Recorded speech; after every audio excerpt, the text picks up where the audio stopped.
This is VOA News. I'm Joe Ramsey. U.S. Treasury Secretary Janet Yellen made a surprise visit to Kyiv on Monday to reaffirm U.S. support for Ukraine in its struggle against Russia's invasion. Reuters correspondent Tamara Lindstrom reports. U.S. Treasury Secretary Janet Yellen swept into Kyiv on Monday, highlighting U.S. economic aid that is bolstering Ukraine's war effort. Transfer of an additional amount of over $1.2 billion. That's the first tranche of about $10 billion in direct budget support that the United States will provide in the coming months. Yellen met with President Volodymyr Zelensky and Ukrainian Prime Minister Denis Shmyhal. Shmyhal said the two discussed further U.S. sanctions on Russia, as well as confiscating frozen Russian assets. Reuters correspondent Tamara Lindstrom. Ukrainian President Volodymyr Zelensky said in a nightly speech on Monday his country can only defend its skies if an aviation taboo is ended. He said our pilots and anti-aircraft units and other experts of our Air Force are doing a great job, but we will be able to completely protect our skies when the aviation taboo is fully lifted in relations with our partners. The military situation is becoming increasingly difficult around the town of Bakhmut, the focal point of Russia's advances in eastern Ukraine, Zelensky added in the address. Rescuers recovered 4 more bodies on Monday, a day after a wooden sailboat carrying migrants to Europe smashed onto rocks in stormy weather off southern Italy, bringing the death toll to 63, including at least 14 children. This is VOA News.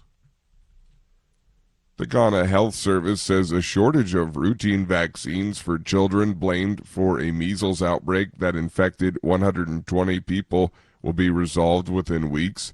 Health officials warn childhood diseases could quickly spread if the vaccines are not soon made available.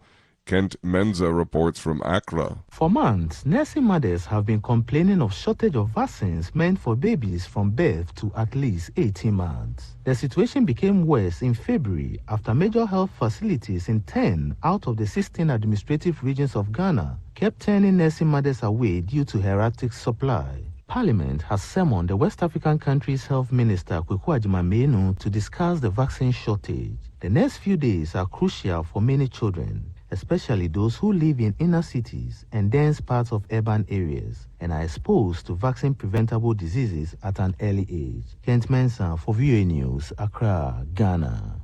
A new study says that back-to-back hurricanes that hit the same general place in the United States are getting more frequent. AP correspondent Shelley Adler reports. What used to be a rare 1-2 punch of consecutive hurricanes hitting about the same place weeks apart seems to be happening more often. That's according to a new study that says climate change will make these back-to-back more and nastier in the future. Using computer simulations, scientists at Princeton University calculate that the deadly storm duet that used to happen once every few decades could happen every 2 to 3 years as the world warms. I'm Shelley Adler.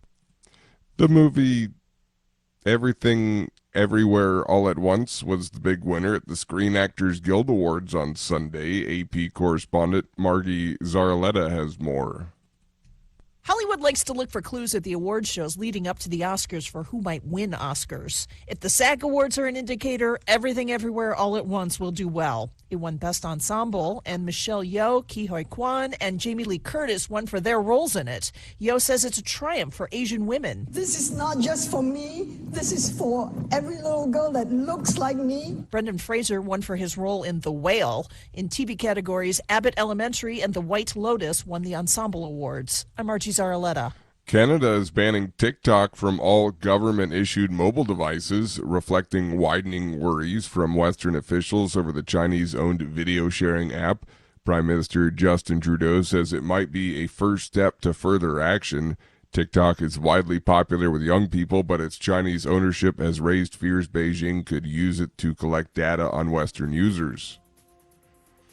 I'm Joe Ramsey, VOA News. Please subscribe, like, or comment. Thank you.